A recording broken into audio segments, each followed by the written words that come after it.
কুড়িগ্রামের ফুলবাড়ী উপজেলা থেকে ৭ কিলোমিটার উত্তর পশ্চিমে অবস্থিত কালের সাক্ষী হয়ে দাঁড়িয়ে আছে ঐতিহ্যবাহী নাওডাঙ্গা প্রমোদরঞ্জন জমিদার বাড়ি। তবে এর আগের ঐতিহ্য আর নেই।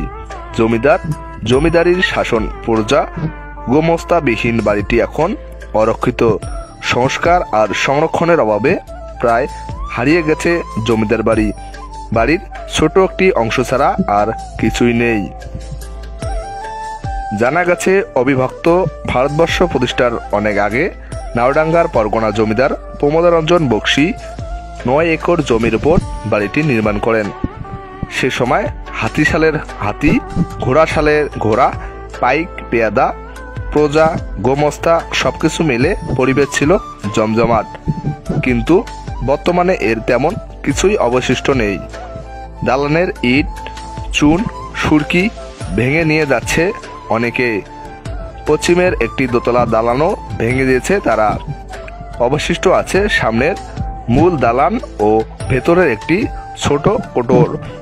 অযত্ন অবহেলায় কয়েকশো বছরের পুরনো এই স্থাপনাকে আশ্রয় করে বেড়ে উঠেছে নানা উদ্ভিদ।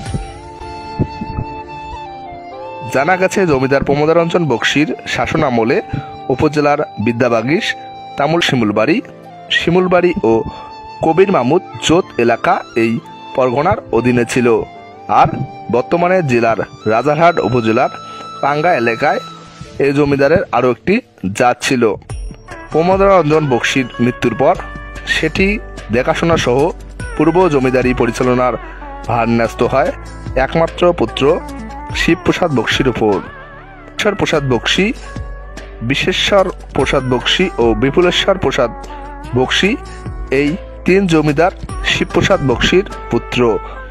প্রথম পুত্র বিশেশ্বর প্রসাদ বক্সী পাশ্চাত্য পড়ালেখা করে বিচারক হিসেবে কর্মজীবন শুরু করেন।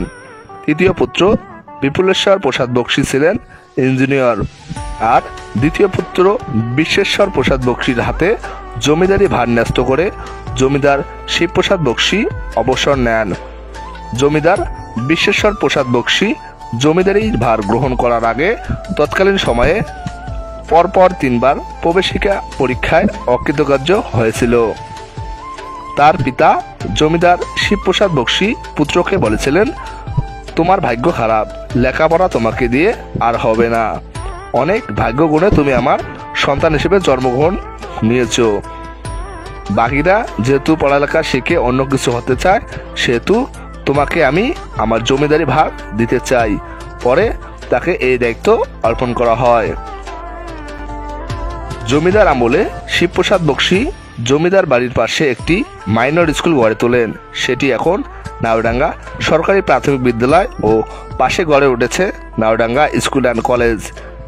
তার ইচ্ছায় সে সময় শ্রীকৃষ্ণের পূর্ণ জন্মতিথিতে প্রতি দোল পূর্ণিমায় বাড়ির সামনে বিস্তীর্ণ ফাঁকা মাঠে দোলের মেলা বসত।